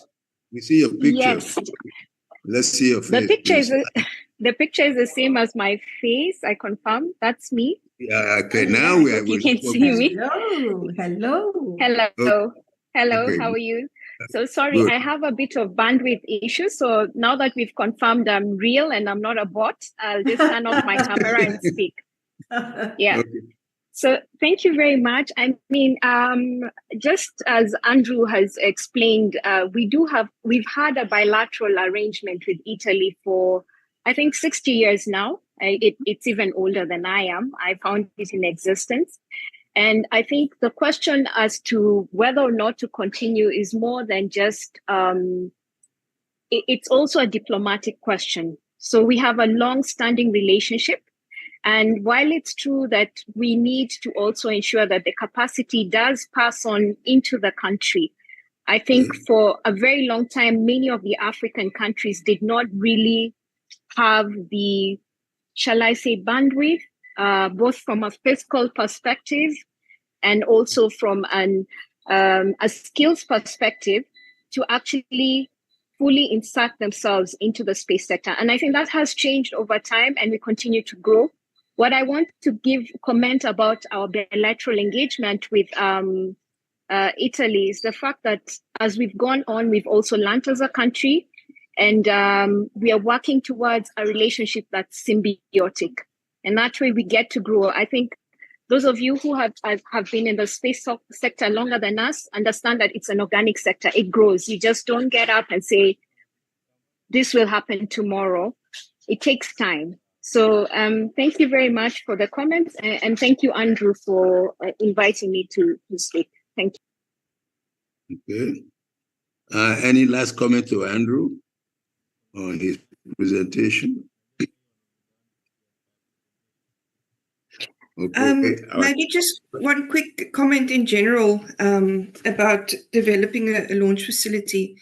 I think this biggest stumbling block is that initial capital injection, because eventually you will get the money back, because you instigate economic growth within your country. It's just getting over that first stumbling block of establishing it. And of course, also in the beginning, you would be dependent on international partners for, well, basically turnkey space systems. The maintenance of that, and of course the lifetimes are finite, and that comes at a cost. But if you can just get over that first stumbling block where you become independent of countries with established launching facilities and the technology that goes with it, then you're off and away. And I only think that can come with cooperation between the respective countries within Africa. Yeah. Thank you very much. On the whole, can I say something, Ade? Yes. So, the first step is to get the initial capital injection, you're right. And you're saying that eventually we'll get our money back. How long? So this is the real clincher here. So, people nowadays, they won't invest in this, not like the rate of investment. They want it in the next 2 years, in the next 3 years, even 5 years is much too long because we're talking about billions of dollars.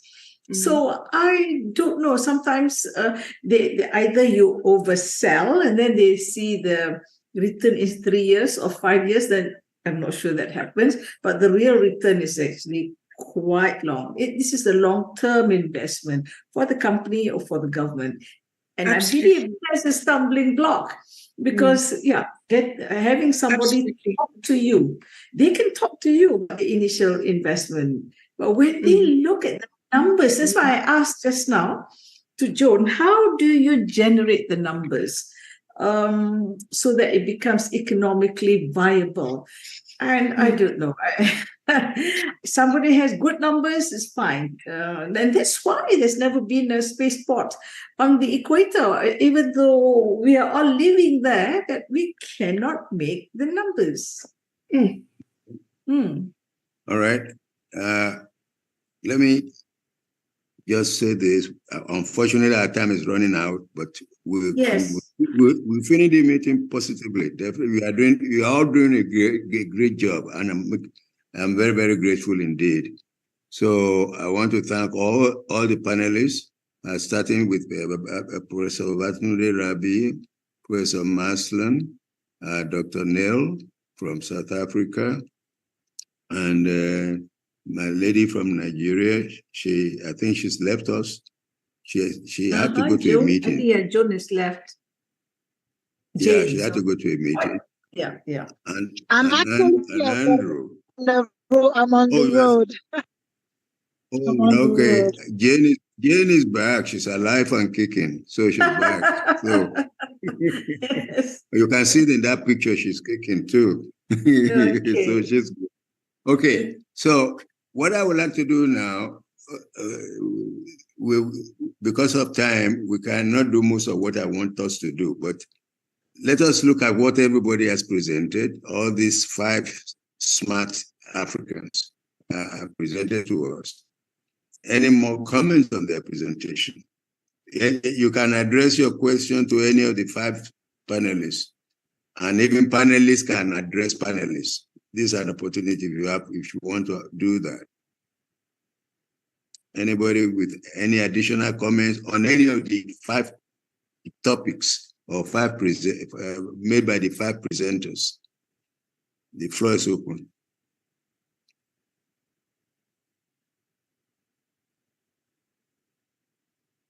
We don't have any? Okay. In the absence of any further comments, let me round up this meeting. And before I do the rounding up, does anybody want to speak or say anything else? Ade, in rounding up, are we going to be talking about the next steps? Because we have not gone. Okay. Okay. Okay. That's a very good point, Mazlan. So I'm going to ask all the panelists. This is a session for you now. Just a 2-minute session for all of you. What is the next step? I start with Ms. Nell. What's the next step? What should be our next step?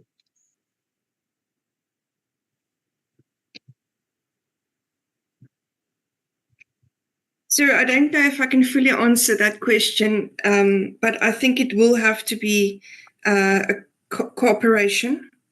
I don't think one single equatorial country should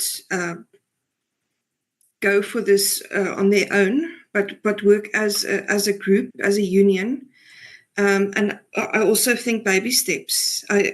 And of course, I don't have the detail, but you have to make sure the first step succeeds before you go to the next one, because there is that extreme risk of running out of money.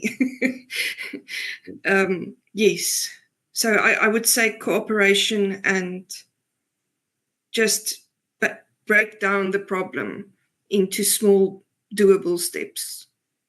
Okay, thank you. Jane, Miss Idehen, what is our next step? Thank you so much.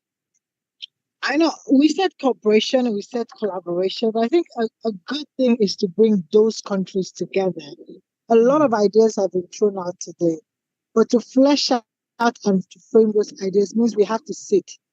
Now, I'm almost tempted to say maybe we should have another session with just them in the room, trashing out these ideas and deciding what should the framework look like.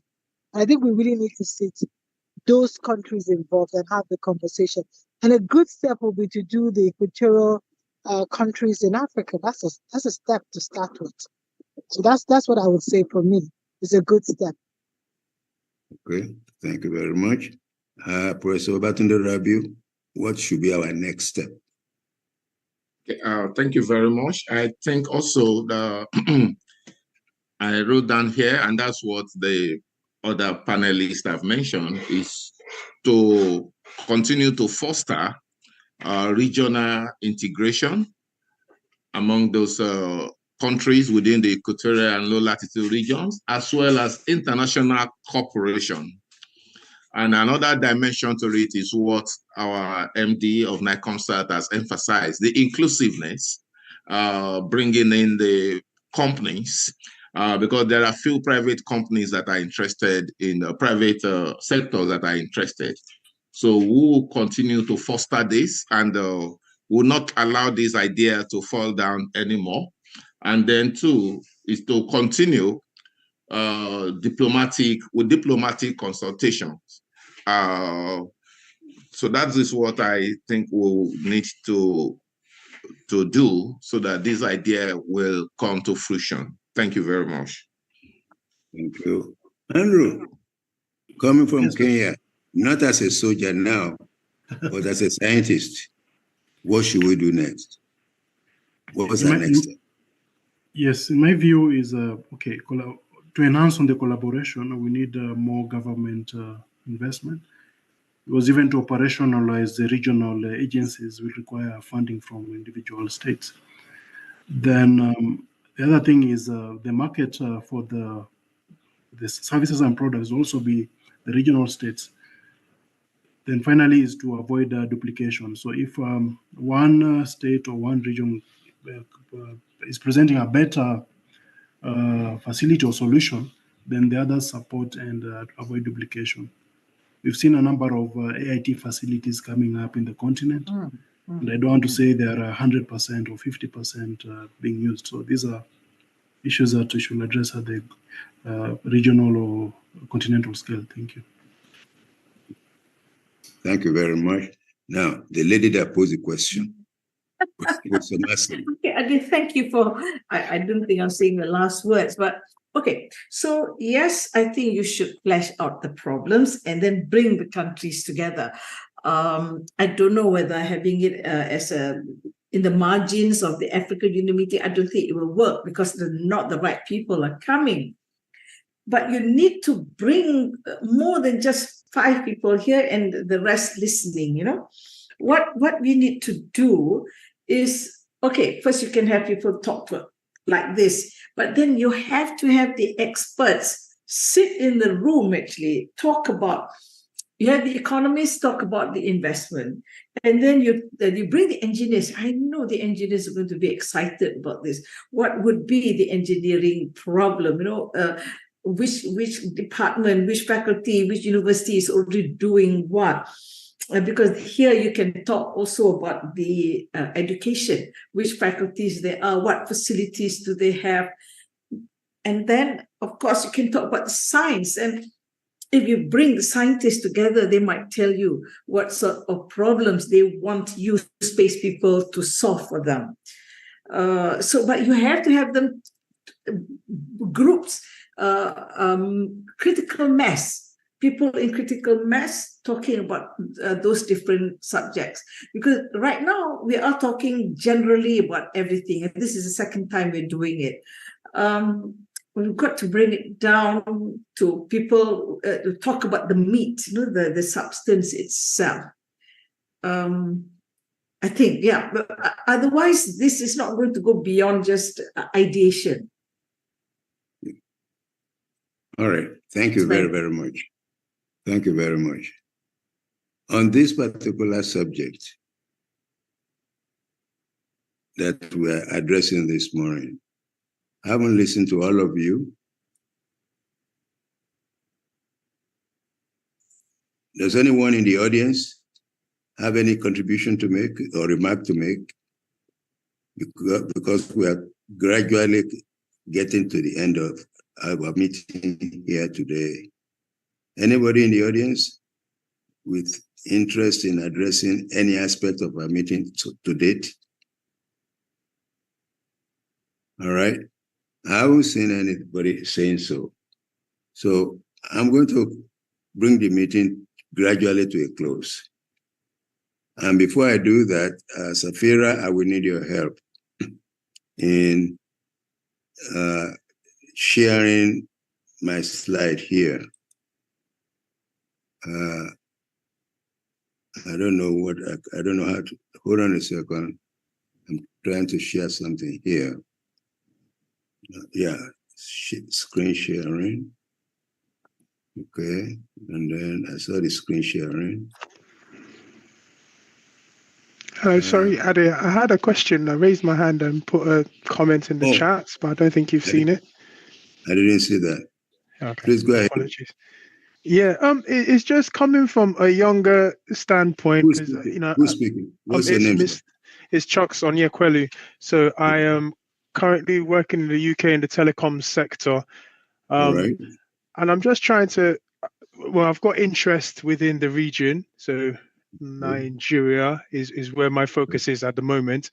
And I'm just trying to understand, because I've heard what's been spoken about today. And I do appreciate and acknowledge the specialists and all their professional achievements. It was great to hear all their achievements today. So I'm really happy to be part of this session. What I wanted to try and understand is, you guys as the specialists, I know you've seen what we do next and the rest of it, but for the young ones that have attended and, are trying to break into your positions or at least work with you in your positions to achieve these future requirements or future milestones, what would you advise us? Do you have any advice for us as to how to get these technical capabilities and get these practical solutions on ground? Okay, I'm going to invite two of the speakers to address that. Mazlan. Sorry, what was the question just now, Ade? Do you want me to repeat it? Okay, go ahead, please, go ahead. Yeah, okay, so I gave a little bit of background as to the whole talk, but I just said from your standpoint, as a specialist standpoint, with you guys with comprehensive experience in this field, what would you advise young people starting from, I'd say, technical backgrounds and deployment backgrounds? So we're building these sites, we're building connectivity for satellites on the ground. Where would you like to see us go, with our next steps? Is there any advice that you can pass on to us? Of course, the young ones can only move within an ecosystem. You know, if there is no ecosystem, you know, whether it's education. And that's the problem, right? Yeah. Yeah. You see, it is a chicken and egg situation. However, I mean, the way, I mean, we had nothing, you know, when we started our space program. But what I did was, and somebody in your university can do it, or somebody at some space agency can do this, just get the engineers, whoever they are, they're not space engineers, of course, but bring the mechanical engineer, the RF engineer, get them together and say, this is how we are going to build a satellite. Now, shall we build a satellite? And you know, these days, satellites can be built even by school children, you know. So you can go to the internet to design this satellites. I know the people in my universities, in the universities in Malaysia, they're building satellites at the undergraduate and graduate program level. So for the young people, and I can only say this for young people in the universities, I don't know about your private sector, you can decide, you know, to just build the satellite, and nowadays you can experiment with satellites that you just launch by balloon and learn how to do telemetry. So many things that young people can do. Okay. But Professor you know, if you Rabiu? want, I can connect you with some people. Professor Rabiu, you have any comment on the same subject? Thank you very much. As was already addressed by Professor Mazlan, I think for Shooks, thanks for the interest, and I think you have high relevance in what is going on already within the Equatorial region. And you said your interest is Nigeria. You have access to my details, and then you can find out what is going on right now and see how you can complement the effort that is going on within the country. And nowadays also, people are being encouraged to become space entrepreneurs. And so you can actually set up companies that is based on space technology and make some good money from it as well. So I think, as mentioned by Professor Mazlan, you just need to connect with those that are on ground, and you connect with the right people, because if you connect with the wrong people, then you have wrong impression. And this is what I would say for now. Thank you very much. Well, thank you. The rest of the panelists, the three of you that have not called, does anyone want to make an additional comment on this particular topic that we're addressing now, or the question we're addressing? Does any of you have anything to say? And that I'm talking to Neil, Jane, and Andrew. You have any comment? Okay. In the absence of that, let me quickly. Safira, is everybody seeing my screen? Yes, we can see them. Okay. Now, we have really done, for me, I don't know how everybody else feels, but I'm really happy about this get together. Mazlan asked, just the five of us getting together? Yes, for now. The five of you plus us in ASLI getting together. This meeting has achieved a lot. And I don't want us to, I don't think we achieved as much in 2013 in Accra as we have achieved today. Now, I have good news for everybody listening. ASLC, African Space Leadership Conference, is back. It became dormant as a result of COVID. And as chairman of the program committee of the African Space Leadership Conference, I got a message from South Africa, because they were supposed to host the next meeting when we left Addis Ababa in 2019. And unfortunately, COVID came, everything else came after that, and we've been dormant.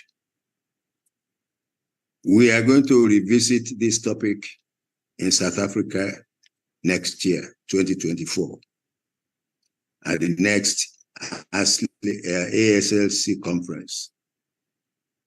But before then, the 5 of you that have come to join us today to address this topic are going to focus on it, because as chairman of the program committee of that particular conference, I am going to make sure that this topic is brought alive from what we have done today and what we have done in the past and what should we be doing next. And I'm really interested in this for many, many reasons. And Mazlan brought one of them out. He said, yes, we are talking about the equator, but on the equator, it's just a plane, or you can just draw a line around the globe. And that, what does that mean? It is the impact of the role of the equator in our environment. And that's what I want to show you quickly. Because when we talk about the equator, we're talking about how it has it's just the center of the world. North of it, we call it Northern Hemisphere. South of it, we call it Southern Hemisphere. What does that do for us? When you look at the sun that we all look at every day, you see, it gives us a better understanding of the distribution of the world temperatures, because the sun has more direct impact on the equator and the tropics than the rest of the world. So it's hot up there. It's more humid. Then you have the currents also flowing. And you can see all those indicators. Some currents not going beyond the equator and they go back, either in the northern portion or the southern portion of the equator, and they go back. You look also at the climate zones. There's a big difference. You have the yellow lines and the red lines around the equator. You have the green lines and the blue lines beyond in the north. The equator is a game changer for us, especially when it comes to our environment. Then you look at distribution of the world's rainforest. It's around the equator, within the tropics. You can see all the, what do you call it, the rainforest of the world in Brazil, in West Africa to Central Africa, in Southeast Asia, including in Malaysia as well, Indonesia, Papua Guinea, going back to Australia. Then the question is how, and then you have the equatorial plane itself, where many of the our communication satellites are placed, our meteorological satellites are located. But how do we use it? This satellite, this particular image, or these two images, I took them from my book, which is titled Nigeria Space Journey, Understanding Its Past and Reshaping Its Future. And here, the question I raise here is what we have talked about this morning a lot. Here was an Indonesian Palapa satellite, Lapan, I think this is Lapan A2. They launched that satellite at the equator. And because the satellite is going at the equator, all the tropical countries could benefit from the data being collected by that satellite. Not only that, but the frequency of going around the world enables every country in the footpath of that satellite to receive information of the same spot at least over 10 times a day. As compared with this one, Nigeria Sat-1, which goes to the polar orbit. And that was designed and launched there by Suri. I think the satellite was launched in Russia. And we had a meeting when NASA became 10 years old in Abuja. And Suri was there. And I said, but you people know that Nigeria is a tropical country. We are close to, we are just, the lowest part of Nigeria is 4 degrees north of the equator. Why did you launch Nigeria's satellite into an orbital, into polar orbit? What are we looking for in the poles? And the guy who was representing Surrey, SSTL, said to me and the rest of the people attending this conference in Abuja, I think 2009, 2010, he said, it's economy. I said, economy? What do you mean by economy? To whose benefit is the economy? Yours or ours? He said, I'm not able to answer that question, sir. And that was the end of the topic. So these are some of the issues. When we are talking about the equator and what it means to us, it is not only the countries that are within the equator or closest to the equator, it's all the tropical countries of the world, north and south of the equator. Because any satellite going in there, in all probability, that satellite will have an impact there. Because if you look at Palapa, and you look at the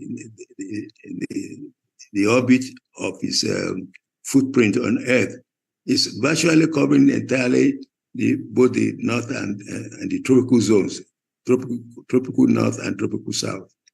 So, but to finish up, I just want to congratulate all the countries around the equator. Sorry. Because I went online. Sorry, Ade, can I say something about the economy argument they use? They use that economy argument in this sense, because they say that because we are going over the whole world, you'll be able to sell more images. And therefore, if you're selling more images, therefore it makes more economic sense. I don't buy that at all. Nobody is going to buy images from our satellites, you know. So, yeah, but that's the economy argument. Okay, all right. Thank you very much for that explanation. So, then of interest to me as we were planning for today's meeting was how are the equatorial countries actually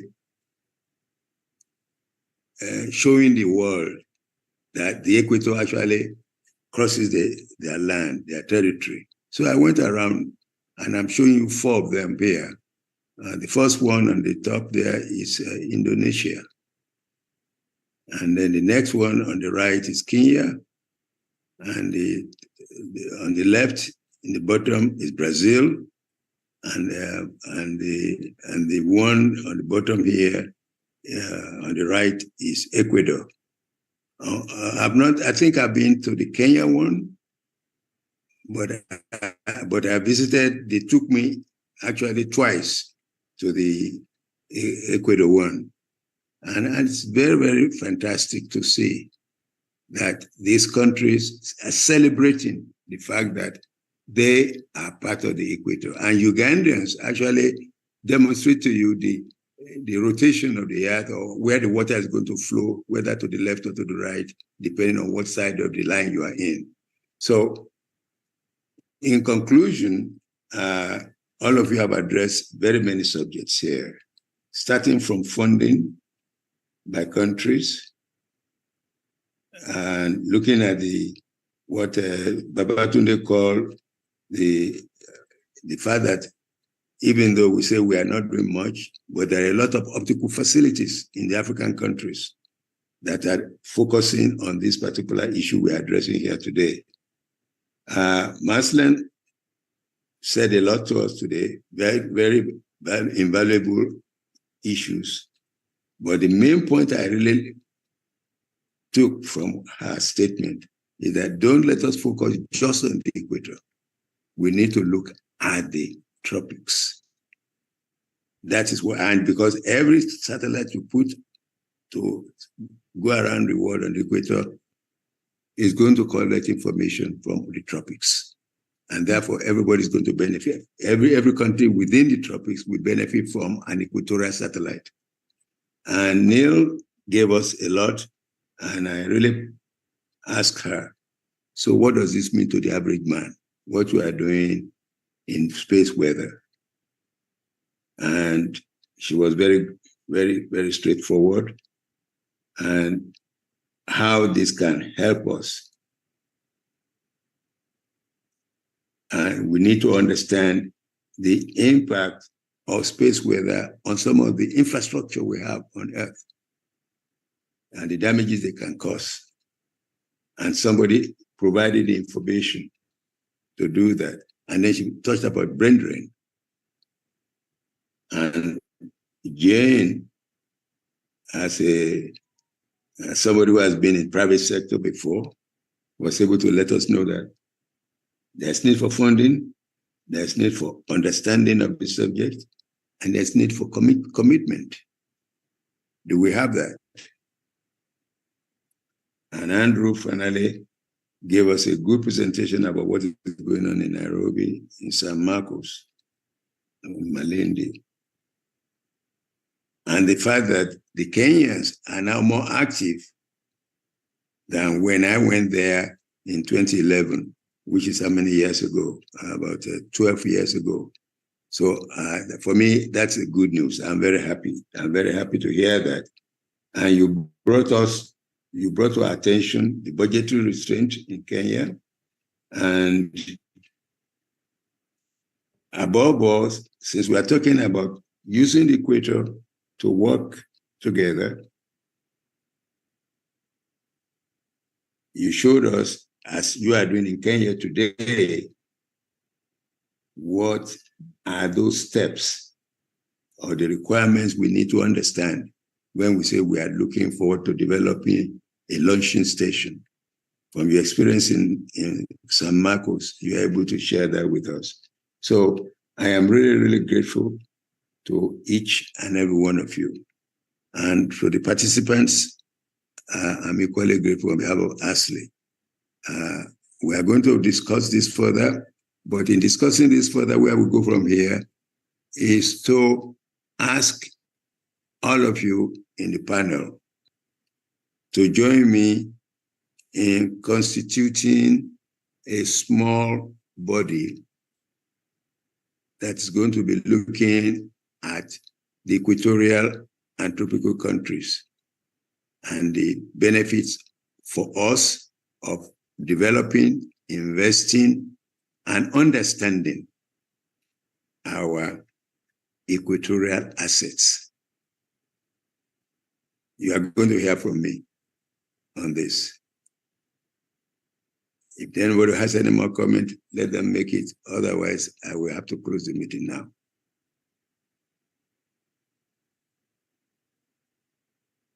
Anybody with a comment, can you please? make all the slides? Can you make all the slides available to us?